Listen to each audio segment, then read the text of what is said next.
Good afternoon everyone. आज हम class 8 का सोशल साइंस का सैम्पल पेपर सॉल्व करने वाले हैं, जो कि आपके पीरियोडिक 2 मतलब PT2 के लिए है।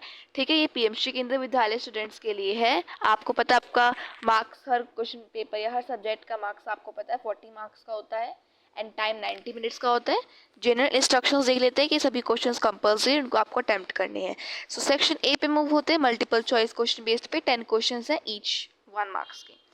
ठीक है, तो क्वेश्चन नंबर फर्स्ट हमारा, the Maratha administration land revenue system was called. जो मराठा का एडमिनिस्ट्रेशन का जो लैंड रेवेन्यू सिस्टम था उसको हम क्या कहते हैं? तो उसको हम ऑप्शंस है रयोतवरी, सरदेशमुखी, मनसबदारी, इक्ता। सो यहाँ पर हम देखें मनसबदारी और इक्ता दोनों आपके दिल्ली और मुगल सल्तनत के लैंड रेवेन्यू सिस्टम को हम क्या कहते हैं? तो ये तो ऑप्शंस नहीं होंगे, तो ये हमारे किसके बेसिकली दिल्ली एंड मुगल सल्तनत के। तो हमसे तो क्या पूछा गया है? हमसे मराठा का एम्पायर पूछा गया है, तो ये तो दोनों होंगे ही नहीं। सरदेशमुखी आपका एक एडिशनल टैक्स है 10% वाला, और यहाँ पे हमसे लैंड रेवेन्यू सिस्टम का है नहीं, ना कि हमसे एडिशनल टैक्स पूछा है। तो यहाँ पे टैक्स सिस्टम था जिसमें एडिशनल था, बट हमसे सीधा लैंड रेवेन्यू सिस्टम पूछा है, जो कि कौन सा है? Option number A, Ryotwari. इसे आप याद रखना। ठीक है, option A is the correct option, Ryotwari. Second question में मूव होते हैं। Who was the commander of Shivaji navy? Shivaji की नेवी का कमांडर कौन था?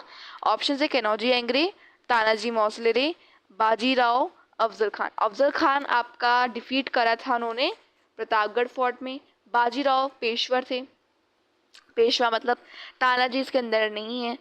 कनौजी एंग्रे आपके नेवी के कमांडर थे in Shivaji's empire, where they challenged European trade system, मतलब सॉरी यूरोपियन की नेवी को भी जो उनका नेवी था उनको उन्होंने चैलेंज किया था। क्वेश्चन 3 पे मूव होते हैं। क्वेश्चन 3 है, which Mughal emperor was contemporary to Chhatrapati Shivaji Maharaj? इनमें से कौन सा मुगल एम्परर कॉन्टेम्पररी था शिवाजी महाराज के लिए? सो अकबर, बाबर, जहांगीर देखे तो तीनों हमारे सिलेबस में नहीं है। औरंगजेब है, बिकॉज औरंगजेब आपने देखा होगा, हम इसमें आया था ना कि औरंगजेब से वो बच के निकले थे, उनकी कैप्टिविटी से बच के निकले थे Shivaji using fruit baskets, and उसके बाद औरंगजेब उनको नहीं पकड़ पाए। तो औरंगजेब कंटेम्प्रेरी थे, मुगल एम्पर ऐसे एम्पर थे जो कभी मराठा पे भी अपना कब्जा नहीं जमा पाए। तो यहाँ पे ऑप्शन नंबर डी करेक्ट हो जाएगा, औरंगजेब। अब क्वेश्चन 4 पे मूव होते हैं। क्वेश्चन 4 है, when did the third battle of Panipat take place? Third battle of Panipat कब हुई थी? ऑप्शन है 1526, 1556, 1761 एंड 1843। 1526 में फोर्थ बैटल ऑफ पानीपत हुआ, 1556 में सेकेंड बैटल ऑफ पानीपत हुआ एंड थर्ड बैटल हुआ था 1761 में। So option number C is the correct option, 1761 में हुआ था। ठीक है, क्वेश्चन नंबर 5 मूव होते हैं। क्वेश्चन नंबर 5 है, when did lord Macaulay make to India come to India? So lord Macaulay India कब आए थे? ऑप्शन है 1835, 1843, 1770 एंड 8। सो अगर हम इसमें ऑप्शंस देखें, ऑप्शन है हमारा 1835, 1843, 1770, 1852। 1770 में पता है कि यहाँ पे फेमाइन हुआ था, बंगाल वाला जो हुआ था। 1835 में हमारा एजुकेशन सिस्टम जो था, जो कि मैक्यूले के थ्रू ही हुआ था, क्योंकि मैक्यूले हमारे 1834 में आए थे। यहाँ पे जो बच्चे ने 1843 का रखा है, या तो इसमें प्रिंटिंग प्रेस की दिक्कत है कि यहाँ पे 1834 होना था। अगर यहाँ पे 1834 होता जब ये करेक्ट होता, बट आप यहाँ पे 1835 करेक्ट करेंगे, बिकॉज 1835 में हमारा एजुकेशन सिस्टम जो उन्होंने नया चेंज करा था वो मैक्यूले के द्वारा ही हुआ था। यहाँ पे अगर हो जाता है सही तो आप इसे 1834 को ये करेक्ट करना, अगर आपके पेपर में है। पेपर में दोनों आते हैं, 1834 करेक्ट नहीं आते तो 1835 आप करेक्ट करना। ठीक है, सो यहाँ पे अभी ऑप्शन के लिए ए करते हैं हम, 1835। क्वेश्चन 6 पे मूव होते हैं। What is the correct order of European coming to India? Correct order बताना है कैसे यूरोपियन इंडिया में आए, तो मतलब पहला कौन आया था? अच्छा, इसमें ऑर्डर्स हैं। सो हमें पता है पहले कौन आया था हमारा? पोर्टुगीज आए थे। वेस्को डिगामा आया था ना इंडिया के अंदर, तो वेस्को डिगामा जो था वो कैलिकट आया था इन 1498। तो कैलिकट आया था, और ये बेसिकली क्या था? ये पोर्टुगीज था। तो ये पोर्टुगीज़ है, दैट मीन्स यहाँ पे पहले तो पोर्टुगीज़ आए थे, तो पोर्टुगीज़ में पहले ऑप्शन मतलब पहला फर्स्ट ऑर्डर पोर्टुगीज़ से स्टार्ट होगा 1। तो हम देख पा रहे हैं यहाँ पे option C and D first से हैं। उसके बाद पोर्टुगीज़ के बाद आए थे डच, ठीक है, हमने पढ़ा था ना, टॉपिक से वाइज हो रहा था। पोर्टुगीज़ के बाद आया डच, पोर्टुगीज़ के बाद आते हैं डच, डच के बाद आते हैं ब्रिटिशर्स, और सबसे लास्ट में आते हैं फ्रेंच, ठीक है। तो यहाँ पे अगर हम करेक्ट ऑर्डर देखें, पोर्टुगीज़ का फर्स्ट है, डच 3, ब्रिटिशर्स 2 एंड फ्रेंच 4। तो यहाँ पे करेक्ट ऑप्शन हमारा ऑप्शन नंबर सी हो जाएगा 1 3 2 4। बस आपको ये बेसिकली याद रखो, पहला पोर्टुगीज़ आया, मेन आता है पहला कौन आया था पोर्टुगीज़, लास्ट में कौन था फ्रेंच, ठीक है, एंड पोर्टुगीज़ के बाद डच, ठीक है। तो कुछ इस टाइप में यहाँ पे बच्चे ने डी ऑप्शन कर रखा है, लेकिन जो मैं आपको कुछ आंसर मार्क करवा रही हूँ वो ही करेक्ट है, इस पे आप फोकस करना। तो इसका करेक्ट आंसर है ऑप्शन नंबर सी 1 3 2 4। क्वेश्चन 7 पे मूव होते हैं। Who was the nawab of Bengal at the time of battle of Plassey. Battle of Plassey का नवाब कौन था? तो सिराजुद्दौला था। याद रखो, नवाब ऑफ बंगाल सिराजुद्दौला था बैटल ऑफ प्लासी के दौरान, तो सिराजुद्दौला, ठीक है। क्वेश्चन 8 पे देखते हैं, who was the main leader of 1857 revolt. Main leader कौन था 1857 रिवॉल्ट में, ठीक है।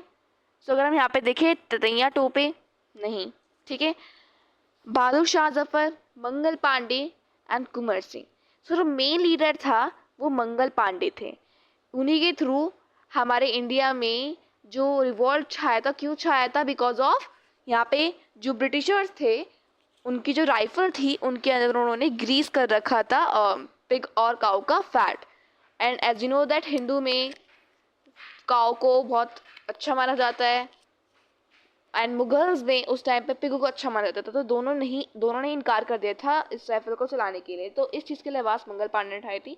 यहाँ पे लीडर हम मंगल पांडे करेंगे, बहादुर शाह जफर नहीं थे, ठीक है। क्वेश्चन नंबर 9 देखते हैं। क्वेश्चन नंबर 9 है, the factor responsible for risk taking and decision making production is. जो इनमें से कौन सा, चारों में से कौन सा ऑप्शन करेक्ट है जो कि रिस्क लेता है एंड अपने जो डिसीजंस हैं उन पे प्रोडक्शन का जो मेकिंग प्रोसेस है उसको चालू रखता है। तो हमें पता है इनमें से एंटरप्राइज होता है, ठीक है, जो कि रिस्क लेता है, जिसको हम एंटरप्रेन्योर कहते हैं, ठीक है। क्वेश्चन नंबर 10 पे देखते हैं, who combines all the factors of production. इनमें से कौन सा सभी चारों प्रोडक्शन के प्रोसेस को एक साथ लेता है। सो वो है entrepreneur.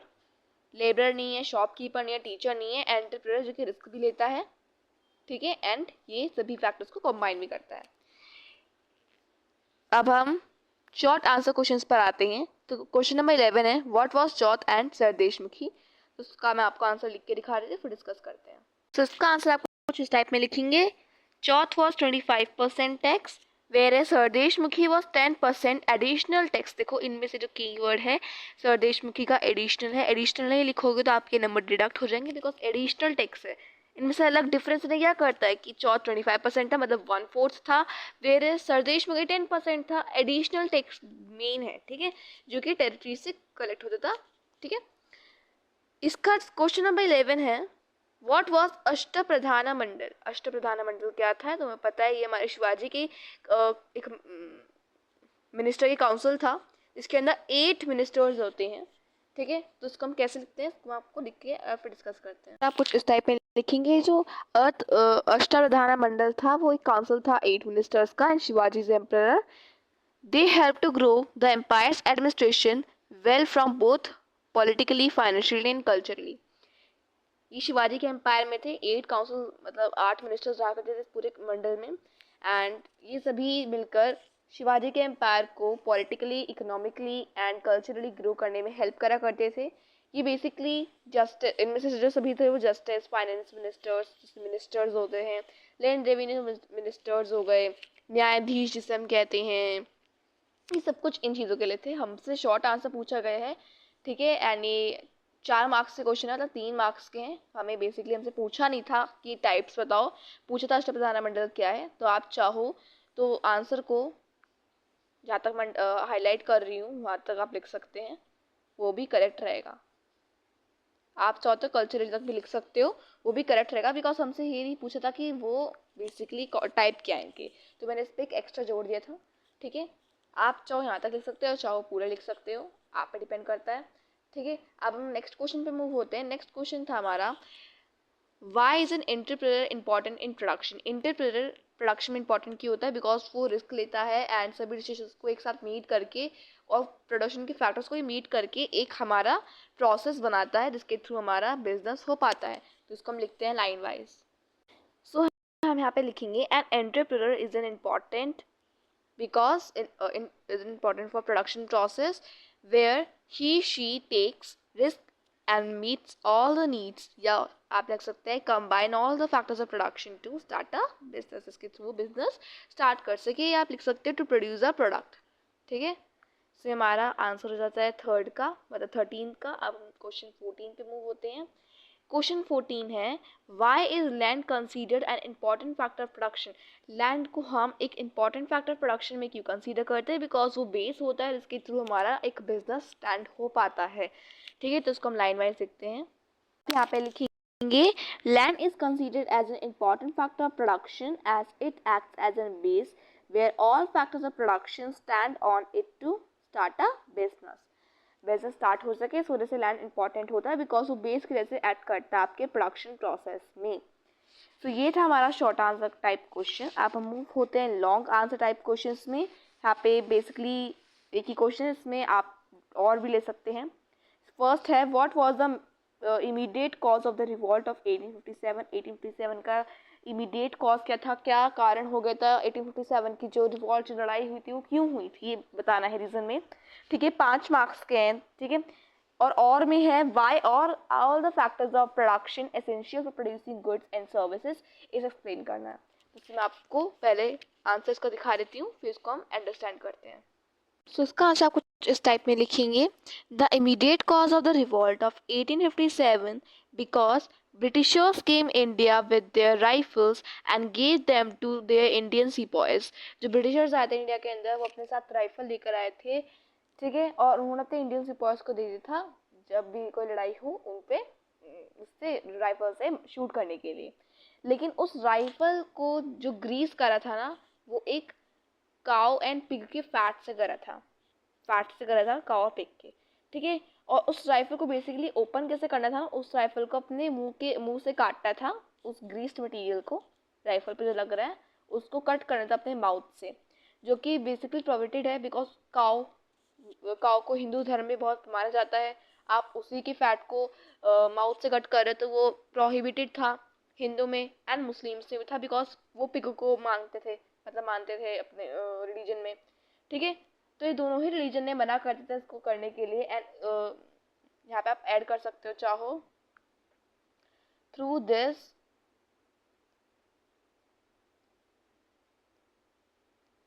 both religion refused to shoot anyone through this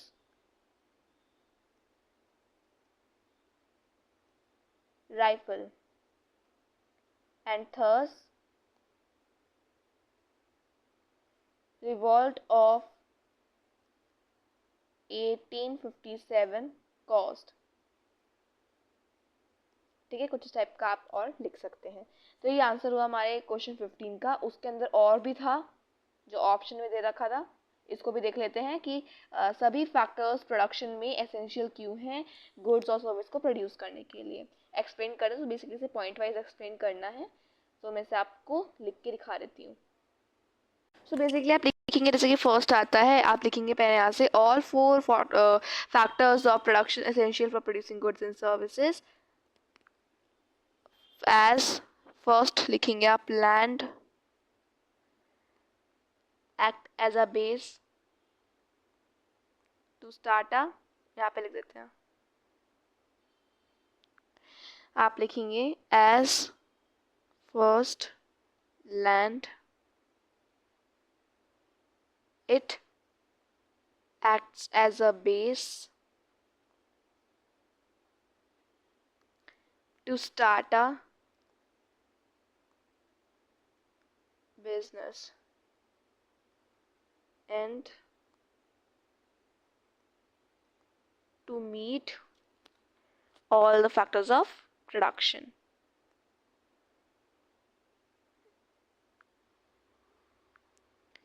All the factors of production. First का हुआ. अब आप सेकंड में लिखेंगे. सेकंड हमारा human labour.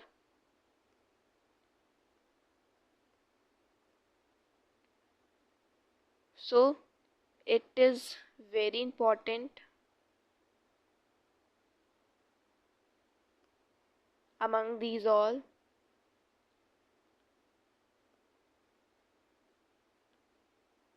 because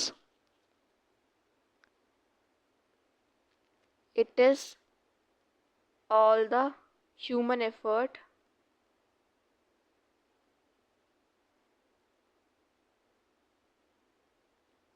used in the production, जो कि हमारे प्रोडक्शन में यूज हुआ है.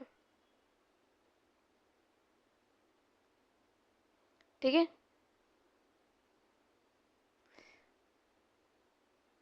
थर्ड हम लिखेंगे कैपिटल. हम लिखेंगे इसके अंदर through this factor all factors of production meet. Production meets there.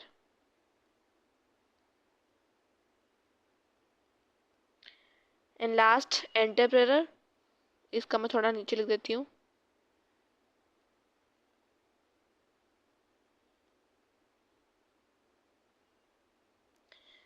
The person takes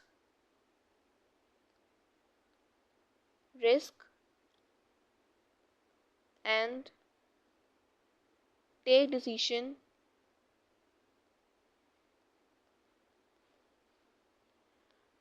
to start a business,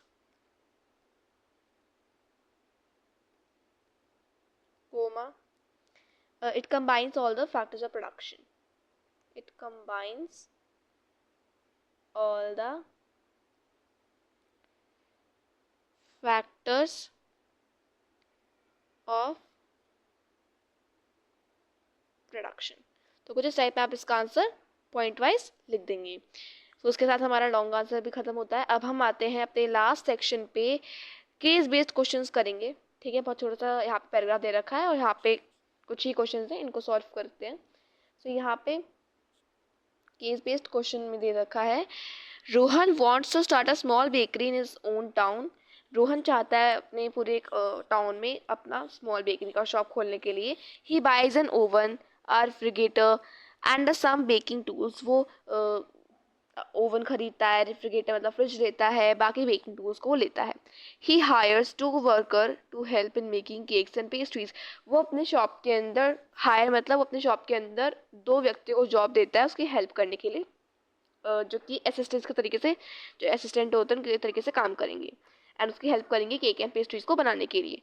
he also rent a shop where he keeps raw materials like flour, sugar and butter. उसने एक छोटी सी shop को भी rent पे ले रखा था.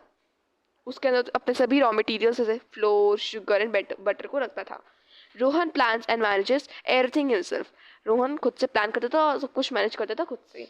अब क्वेश्चंस हैं, 4 हैं और 1 मार्क्स के हैं. Identify the capital used by the Rohan. Identify करो इनमें से कैपिटल कौन सा है जो रोहन ने यूज़ करा है, जो रोहन ने यूज़ करा है.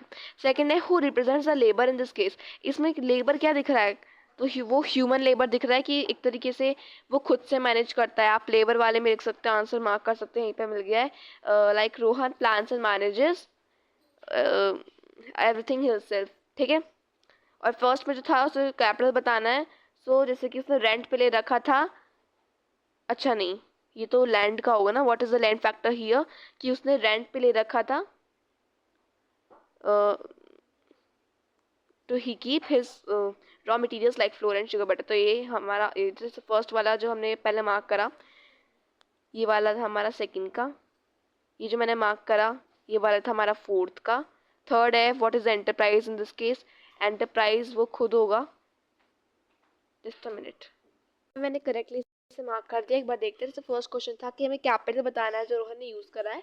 सो उसने मतलब कौन कौन सी चीज़ें यूज़ करी थी इस चीज़ के लिए, तो उसने पहले ओवन लिया, रेफ्रिजरेटर लिया और बेकिंग टूल्स की वगैरह चीज़ें उसने खरीदी। तो फर्स्ट का आंसर ये हो गया। सेकेंड था में से लेबर में कौन सा केस लेबर रिप्रेजेंट करता है, तो लेबर क्या रिप्रेजेंट कर रहा है कि उसने दो वर्कर को हायर करा उसकी हेल्प करने के लिए, तो यहाँ पे ह्यूमन लेबर लगा। ठीक है, तो यहाँ पे लेबर के में आ गया सेकंड आंसर, ये वाली लाइन हो जाएगी। He hires 2 workers to help in making cakes and pastries.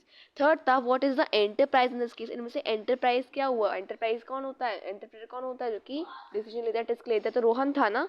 सो यहाँ पे Rohan plans and manages everything himself, वो खुद से मैनेज करता सब कुछ। वो फोर्थ है why is the land factor here, यहाँ पे लैंड फैक्टर क्यों है, sorry what is the land factor here, तो यहाँ पे उसने रेंट पे ले रखा है शॉप को जिसके अंदर वो मटेरियल्स रख सके, रॉ मटेरियल से फ्लोर शुगर बटर, तो यहाँ पे ये लैंड का काम कर गया। तो ये हमारे थे 4 questions, case based questions, and ये हमारा एसएसटी का पेपर था टोटल। ठीक है, if you like my channel so please subscribe to it and share to your friends more updates. अगर आपको किसी और सब्जेक्ट पे कोई सैम्पल पेपर की वीडियो चाहिए आप मुझे कमेंट सेक्शन कर सकते हैं, किसी क्वेश्चन में डाउट था आप मुझे कमेंट सेक्शन कर सकते हैं, किसी चैप्टर की प्रेजेंटेशन चाहिए आप मुझे बताना।